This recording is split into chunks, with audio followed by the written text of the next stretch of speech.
Hello ladies and gentlemen, welcome back into the studio for more portrait sculpting.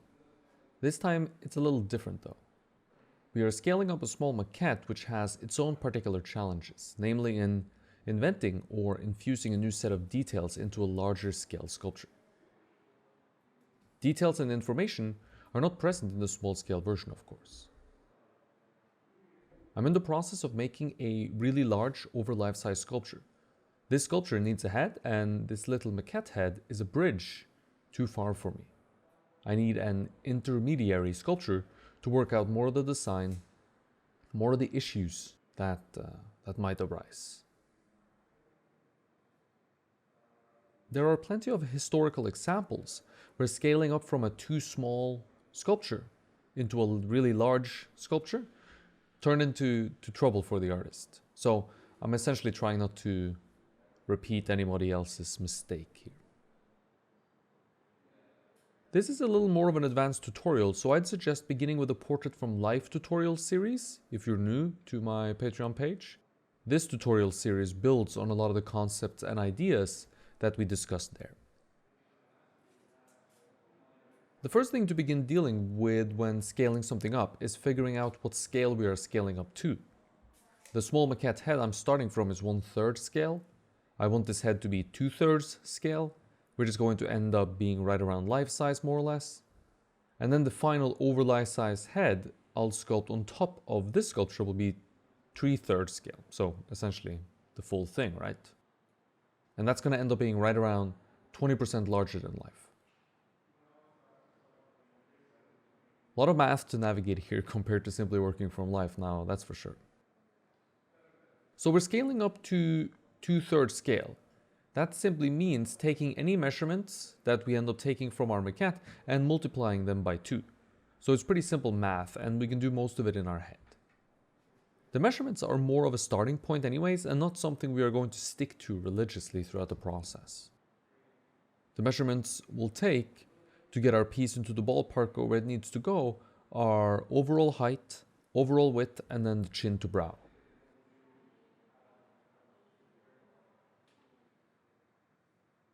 Overall height for me here means from right behind the goatee to the highest point of the skull. This is an easy measurement to take.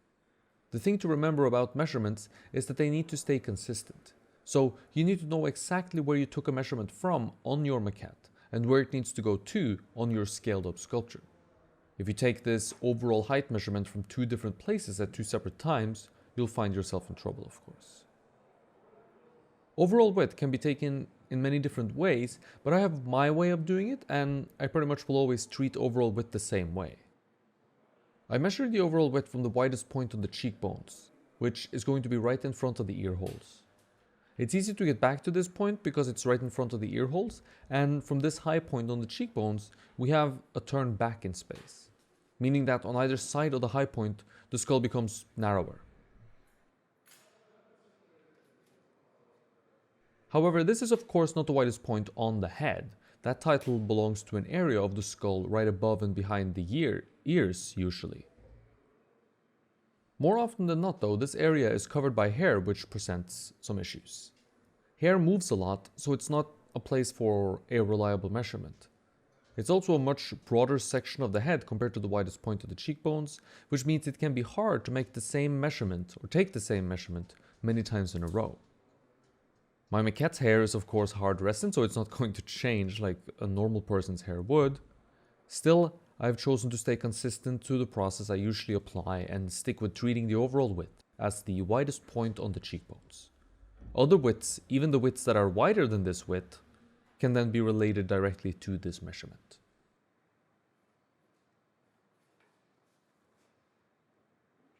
The final measurement I take here at the beginning is the height from chin to brow. Since I have a goatee here, I decided to go from the bottom of the goatee to the point furthest out on the brow ridge from the side view. As you're about to see, this measurement matters a lot when it comes to orienting the head on the armature. More on that really soon.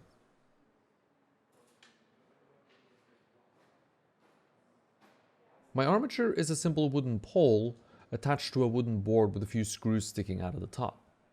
The screws will help the clay from sliding around on the armature. Even with the screws, I do want a fairly tight bond of clay to the wooden armature. This has to be done right here at the beginning, if it is to happen at all. You'll notice that I apply clay with force and try my best to blend pieces of clay together to make sure the mass of clay is going to be functioning as one unified mass. The dangers to watch out for is a bunch of loose pieces of clay not properly bonded to each other.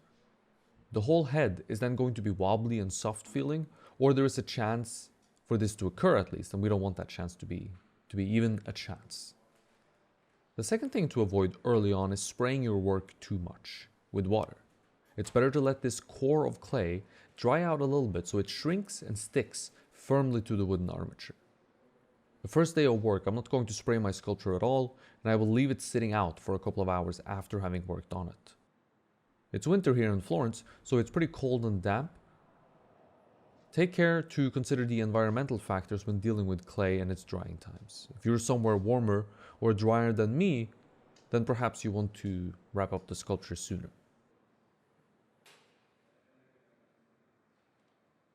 Our first concern, once we get a bit of clay on the armature, is considering the orientation of the head that we will be sculpting.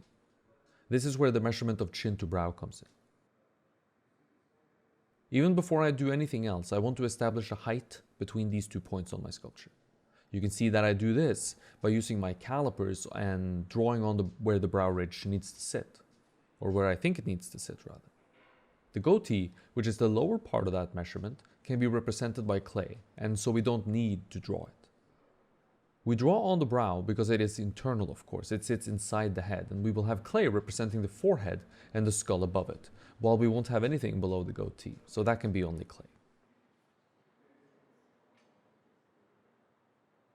Once I have something there, a height that is more or less right, essentially more right than wrong, I can introduce another variable, and this one is very important and is going to set the table for everything else that is to come. Not only do we have a height between the chin and the brow, we also have an angle. This angle changes whenever the position of the head changes. Lean forwards and the brow will begin to sit further forward than the chin. Lean the head back and the chin is further forward than the brow. So setting up the angle between the chin and the brow means making our first decision about the position of the head.